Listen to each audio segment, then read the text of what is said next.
기도하겠습니다. 사랑의 하나님, 오늘 시간도 주님 앞에 예배하는 그 삶의 자리가 되기 위하여 말씀을 나누고 또 기도할 수 있는 시간을 갖길 원합니다. 주님의 손으로 함께하여 주시사 그 모든 삶의 자리에서 주님만 바라볼 수 있도록 주님의 놀라운 영광의 손을 펼치시고 함께하여 주시옵소서. 나사렛 예수 그리스도의 이름으로 기도드리옵나이다. 아멘. 하나님 말씀 사무엘하 4장 1절 말씀을 보겠습니다. 사무엘하 4장 1절 말씀입니다. 사울의 아들 이스보셋은 아브넬이 헤브론에서 죽었다 함을 듣고 손에 맥이 풀렸고 온 이스라엘이 놀라니라. 오늘은 이 이스보셋과 또 이스보셋의 마지막을 만들어버리는 이 사람들의 모습을 보면서 어리석은 자의 신앙이라는 말씀으로 함께 생각을 해보기를 원합니다. 아브넬이 이제 헤브론에서 죽은 사건이 일어난 이후로 이스라엘은 이 북이스라엘이라고 이야기할 수 있는 이 이스보셋의 이 나라는 이제 붕괴되어져 가고 있습니다. 이스보셋은 다윗의 환심을 사서 권력을 이루려고 했던 자들에게 살해당하는 장면이 바로 이 4장에 나오고 있습니다. 정말 권력을 택하고 뭔가를 이루어 가려고 했지만 아무것도 가질 수 없었던, 아니 너무나 비참한 그 최후를 맞이하는 모습들을 바라보면서 어리석은 자의 신앙이 무엇이고 우리는 그렇게 가지 않기를 간절히 소망합니다. 어리석은 자의 신앙을 가만히 한번 살펴보면 어리석은 자들의 신앙의 특징은 쉽게 좌절한다라는 겁니다. 쉽게 포기하고, 좌절한다는 말은 환경의 변화에 민감해서 환경이 조금만 변화하면 쉽게 포기하고 절망하고 낙심해 버린다라는 것을 이야기합니다.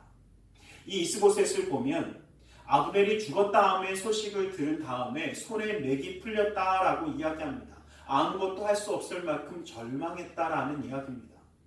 그런데 가만히 한번 살펴보면 아브넬은 이스보셋에게 좋은 존재이기도 했지만 또 그 왕권을 좌지우지하는 조정자이기도 했습니다. 좋은 면으로만 보지 아니하고 그 사건을 보면서 정말 그냥 절망하는 것 하나였습니다. 어떠한 일이 벌어질 때마다 일이 일비하고 뭔가 조금 괜찮아도 조금 좋은 일 있으면 좋았다가 조금 어려운 일이 있으면 그냥 쉽게 포기해버리는, 이것이 바로 어리석은 자의 신앙의 특징이라는 것입니다. 우리는 좌절하지 않는 신앙을 갖길 간절히 소망합니다.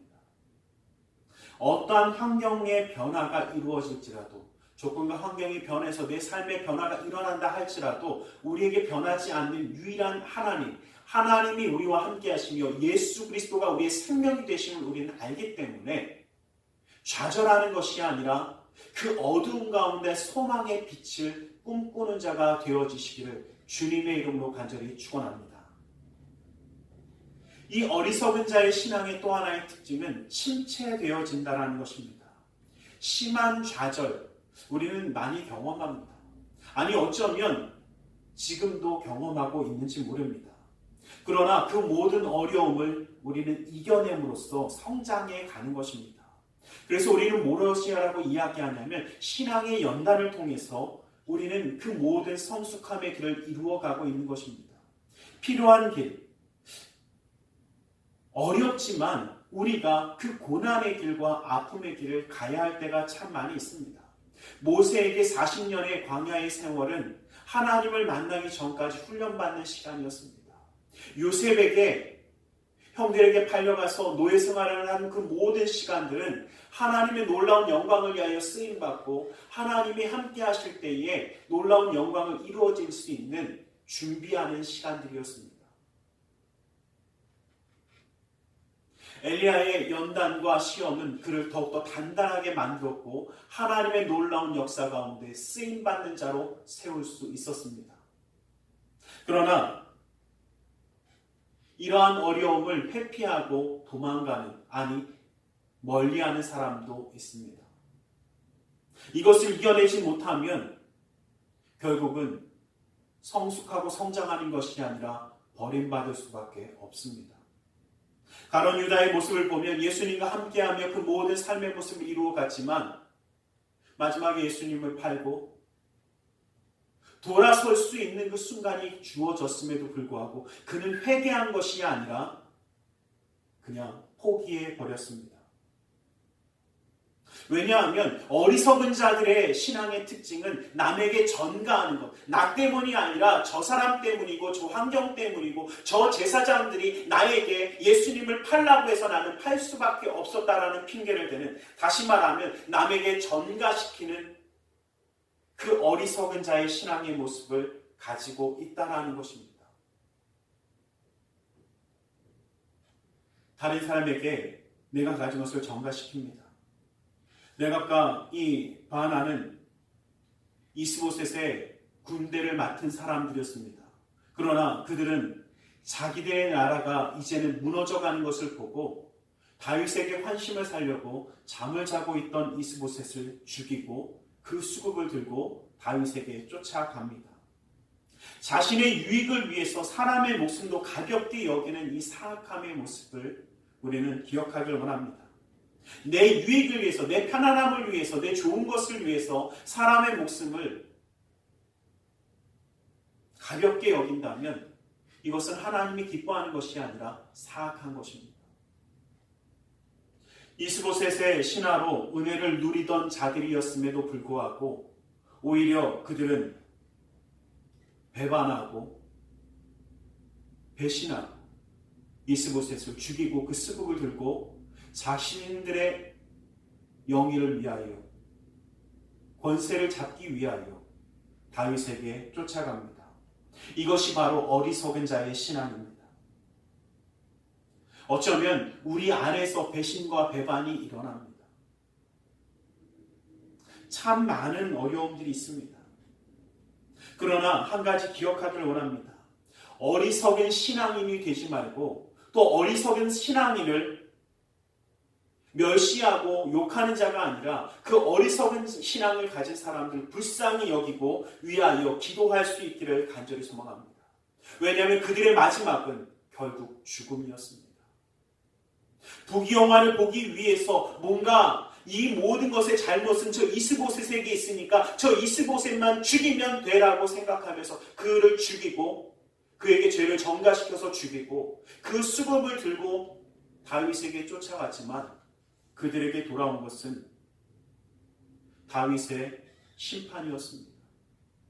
다윗의 심판은 그냥 되어진 것이 아니라 신앙에 근거한 심판을 하고 있습니다. 인도하신 하나님, 우리를 잘 알고 계신 하나님이 이 모든 것을 정확하게 알고 계시고 판단하지 아니하시겠느냐. 그래서 나는 하나님 편에 서서 이 모든 것을 판단하겠다라고 이야기합니다.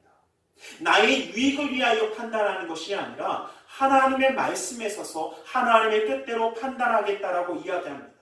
그러면서 뭐라고 이야기하냐면 전에도 사울왕을 죽였던 그들을 용서하지 않았던 일들을 들으면서 지금 나에게 유익이 된다고 그들을 받아들인다면 하나님이 기뻐하실까라는 것을 이야기합니다. 아니라는 것입니다. 그리고 그들의 죄명을 분명하게 합니다. 하물며 의인의 침상에서 악인들이 의인을 죽인 것을 하나님이 기뻐하시고 용서하시겠냐라고 이야기합니다. 그리고 그들에게 사형을 집행하고 그들을 매달므로 불의가 승리하지 못하는 것을 온 백성에게 알게 합니다. 범죄함을 경계하게 하는 것입니다. 사람의 목숨을, 사람의 삶을 경홀히 여기고 하나님의 뜻이 아니라 자기의 유익을 위하여, 자기 안위를 위하여 구하는 그 모든 삶을 분명히 경고하고 있습니다. 우리는 그 경고함을 기억하기를 간절히 소망합니다. 우리의 삶 가운데 하나님이 오늘도 말씀하고 계십니다. 우리가 분명히 주님의 뜻에 따라 나아갈 것은 어리석은 자의 신앙의 모습이 아니라 하나님의 말씀대로 서서 하나님의 뜻대로 승리하는 우리 모두가 될 수 있기를 원합니다. 이제 우리 믿음의 자리에서, 그 삶의 자리에서 어리석은 자의 신앙을 가진 자들을 멸시하고 천대하며 욕하는 것이 아니라 그들을 불쌍히 여길 수 있길 원합니다. 올바로 선 자는 넘어진 자를 향해 손을 내미는 그 기도의 손이 우리 가운데 필요한 때인 줄 믿습니다. 이제는 주님의 말씀대로 일어서 승리하는 자가 될 수 있기를 예수 그리스도의 이름으로 간절히 축원합니다. 기도하겠습니다.